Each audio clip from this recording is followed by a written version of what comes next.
Time for another video about lure colors, about second tier lure colors in particular. When I talk about second tier, I mean not that they're bad, but that they're not black and blue or shad color or green pumpkin. I mean, you could take a dead person and they could catch a fish on a green pumpkin Senko. What I'm talking about is colors that may be regionally specific or certain people like, but that catch fish just about everywhere, or many places at least. In my last video, I talked about two second tier colors that I really like. One is a cotton candy colored spinnerbait, which is a pale pink, and the other is pumpkin with a blue flake in soft plastics. That's been a great color for me all over the country. But today I'm going to talk about four second tier colors that seem to work for a lot of people, but don't work for me.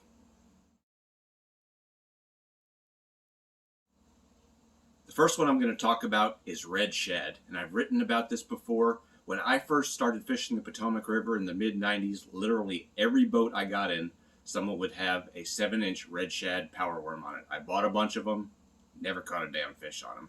I've caught fish on red bug, I've caught fish on plum, I've caught fish on tomato as a trailer, but never on red shad. I would show you some, but even though I went out and bought a ton of the power worms, a bunch of Zoom old monsters, and even some Gambler BB crickets, a really cool little flipping bait, I never caught a single fish on them, so I gave them all away.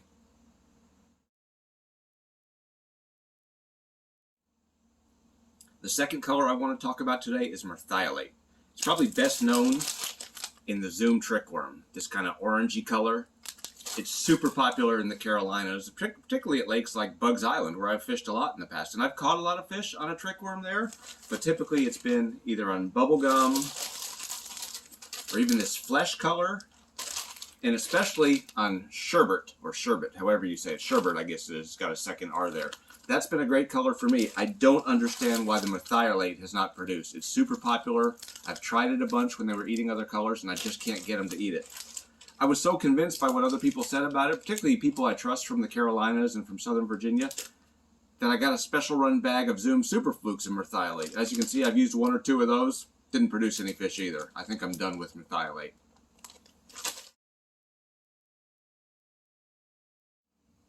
The third color I want to talk to you about today that has never produced fish for me is black with a yellow head. Depending on where you live, they might call it canary or Tweety bird or dirty bird or yellowhead. You can see it in a buzzbait sometimes. It'll be a black skirt with a blackened chartreuse blade, or you can see it in top waters like the old vixen. I have a couple frogs here in it. I have a Stanford frog, the Boom Boom model. Also have this really cool evergreen frog that I really like in other colors. I don't know why this doesn't produce for me. Black has always been a really great color in a whopper plopper, for instance. I throw that loon black color, but when I throw their yellowhead color, which is effectively the loon with a yellow head, I don't get bit at all. I certainly catch fish on baits that have yellow in them. I don't understand why the combination of the two is so toxic for me when so many other people have great success with it.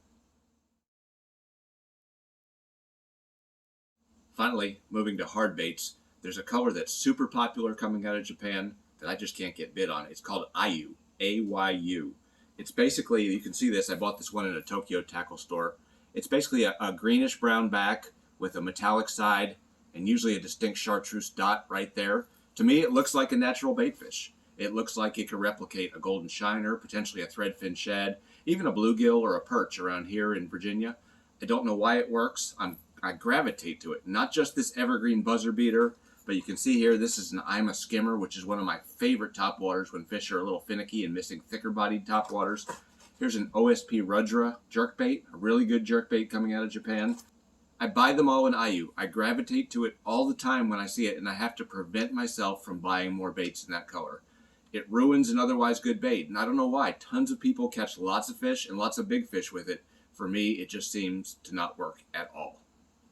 So those are four otherwise productive colors that don't work well for me at all. I don't know why. I don't know if I should just give up on them. I probably should. It's probably a confidence thing more than anything else. I can't imagine that these baits, that this Uiyu is that different than some other jerkbait colors that I've caught fish on, or that they're really that finicky when they're eating a topwater like this. They're coming up and seeing that profile and seeing that splash.